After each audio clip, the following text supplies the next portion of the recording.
Quelqu'un m'a posé un jour la question de savoir quel était mon plus grand regret. J'ai répondu en disant que mon plus grand regret était celui de ne pas avoir été plus tôt en possession de certaines informations de vie. Ces informations qui m'auraient certainement empêché de commettre certaines erreurs, qui m'auraient empêché d'opérer de mauvais choix, mais surtout de perdre ce temps précieux que Dieu a mis à notre disposition. J'ignorais que Dieu avait des projets pour ma vie, et pas n'importe lequel, des projets de bonheur et de paix, comme le dit d'ailleurs le livre de Jérémie. Il a pour nous de projets de paix, pour un avenir plein d'espérance. Cet avenir dépend en grande partie du choix que l'on fait aujourd'hui de nos fréquentations, de nos alliances, de nos associations. Ce que je veux dire ici, c'est que notre environnement détermine les trajectoires de notre vie. Voyez-vous, une relation peut retrancher, une relation peut rajouter, et à l'inverse, une relation peut détruire toute une destinée, tout un appel, toute une mission. Une bonne alliance peut influencer notre environnement.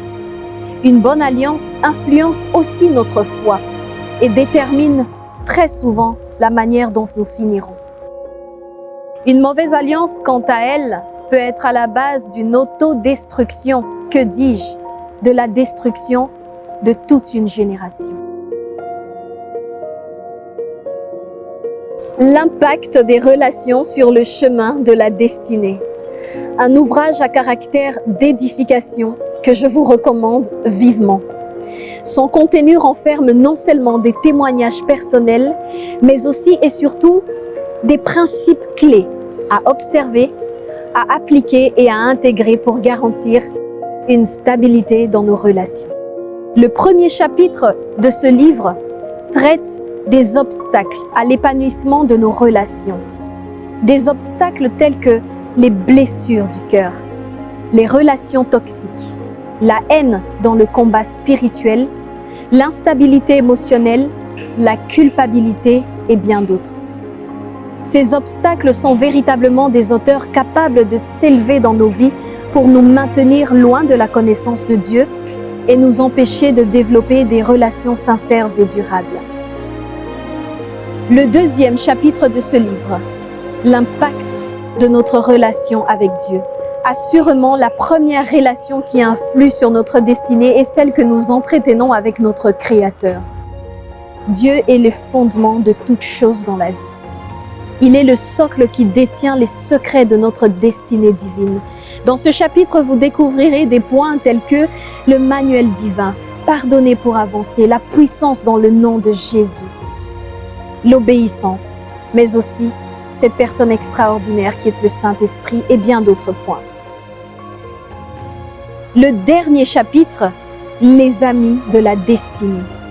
Mes chers amis, la parole de Dieu déclare dans le livre d'Ecclésiaste, chapitre 4, versets 9 à 12, « Deux valent mieux qu'un, parce que si l'un tombe, eh bien l'autre sera là pour le relever. » Les amis de la destinée sont, comme le nom l'indique, des hommes et des femmes qualifiés divinement, dans le seul objectif de nous accompagner sur ce long chemin que Dieu a balisé pour notre vie, afin pour nous d'accomplir les desseins de Dieu et de nous aligner bien évidemment sur ce plan merveilleux que notre Créateur a pour notre vie. Je sais que certainement vous avez eu, ou alors la plupart d'entre vous faites face aujourd'hui à plusieurs obstacles, plusieurs défis.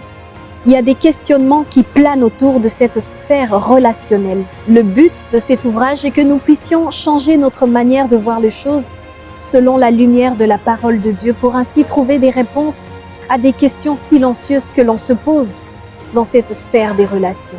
J'ai l'absolue certitude que cet ouvrage nous édifiera. Cet ouvrage nous permettra de nous aligner sur le plan divin que Dieu a prévu pour notre vie. Je vous recommande cet ouvrage, L'impact des relations sur le chemin de la destinée. Que Dieu vous bénisse.